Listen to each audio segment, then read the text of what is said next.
While news of a new zombie movie doesn't really have the luster it used to, when the zombie movie is picked up by Shudder, which has more hits than misses in my opinion, I'm interested. Shudder has made it their passion to bring wonderful international horrors to their viewers who more than likely wouldn't have a chance to see these films otherwise. And despite the comments section of these releases being filled with mouth-breathing entries like more dubs, less subs, meaning some people simply don't like to read movies, it's a service I think Shudder should be commended for. Take VIRUS-32, for instance. It's a film from Argentina and has an interesting take on the popular subgenre of zombies. So let's check it out.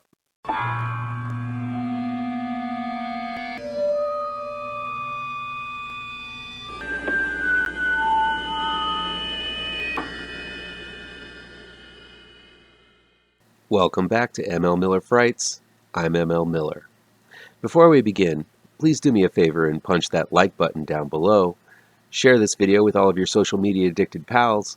Click subscribe to this channel and ring that bell for notifications. VIRUS-32 is new streaming on Shudder. It's directed by Gustavo Hernández and written by Juma, Fodde, and Gustavo Hernandez. Part-time mother Iris, played by Paula Silva, is late again for her job as a security guard to an abandoned gymnasium, and wouldn't you know it, her ex-husband shows up with her daughter Tata for her to take care of for the weekend. Instead of leaving her daughter with her roommate, Iris decides it's bring your daughter to work day and does so without getting her boss's permission. While Iris gives Tata a tour of the building she patrols, which serves nicely as a way to introduce the audience to the setting of this horror movie, the two are oblivious to the world around them, succumbing to a virus which turns those infected into rage zombies bent on beating the hell out of everything and anything alive in their path. Let's start right off with the fact that Iris is a bad mom. It's pretty much shoved in our faces early on that she is hungover or maybe even still drunk going into work. Iris's roommate talks with her about hooking up with guys and getting wasted right before her ex-husband shows up to drop off her daughter for the weekend. Of course, Iris totally forgot this, and this is just the beginning of irresponsible behavior exhibited by Iris, who doesn't seem to care how bad of an influence she is on her daughter. Add on the fact that this weekend marks the 1-year anniversary of her infant son's death, who drowned while Iris was again drunk or high, and this movie has painted Iris as a pretty despicable person. You're supposed to make your protagonist flawed so they can be relatable, but if they're too flawed, you're going to lose that audience. This is one of those cases where the petulant behavior of the protagonist almost lost me. Now, this film does its best to humanize this piece of shit person, and is somewhat successful at doing so by showing how hard she is fighting to save her daughter, but throughout the film, I still had this nagging feeling that despite her noble intentions for a path towards redemption, Iris deserves all the horrors she encounters. And the horrors are aplenty. Director Gustavo Hernandez smartly maps out the ins and outs of this gymnasium the film takes place in, showing the viewer that there are keypads that recognize Iris's thumbprint all over the place, giving only her access to certain areas, and security cameras able to pick up pretty much every square inch of the facility.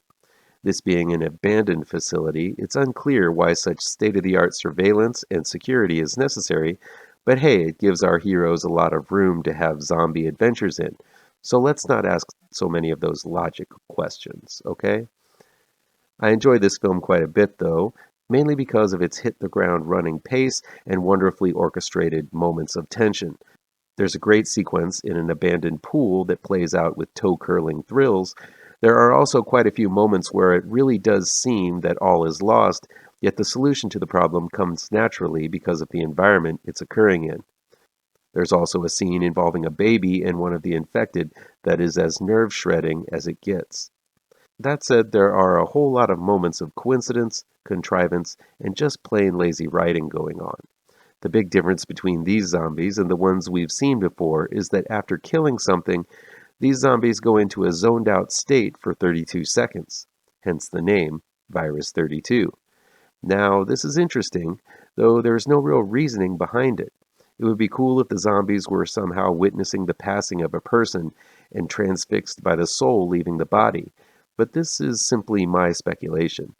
Just like the cause of the virus itself, we are provided no insight as to the hows and whys making up this virus. Though somehow, while panting and petrified, Iris is able to pretty damn quickly understand this 32-second pause is common in all of the zombies after they kill it. I get it. Iris is street smart and pretty savvy, but that's a mighty astute observation to glean from a drug, booze-addled single mom who works as a security guard.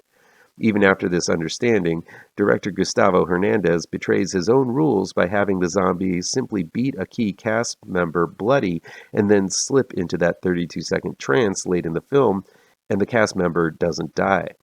It all feels like rules bent to guide the film in the direction the writers needed to go without thinking the route through all the way, and hopefully the audience is so caught up emotionally in the story they won't notice it.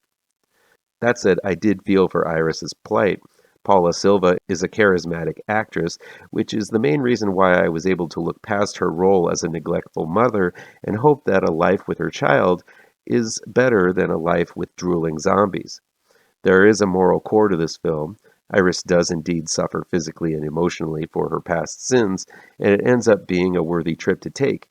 VIRUS-32 is not the most hole-free of stories, but the filmmaker knows how to quicken the pulse with flashy action and visceral horrors, enough to make you look past those plot holes.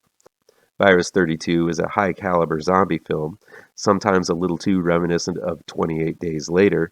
The score even apes the In the House in a Heartbeat song during the climax, but one that provides enough chills, winces, and shocks to satisfy those who aren't yet sick of zombie movies.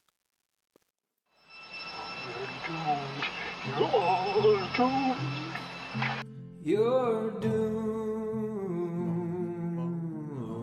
to live the life you're meant to be, stuck inside your reality. You're doomed. Oh, you're doomed. You're doomed. You're doomed. Live the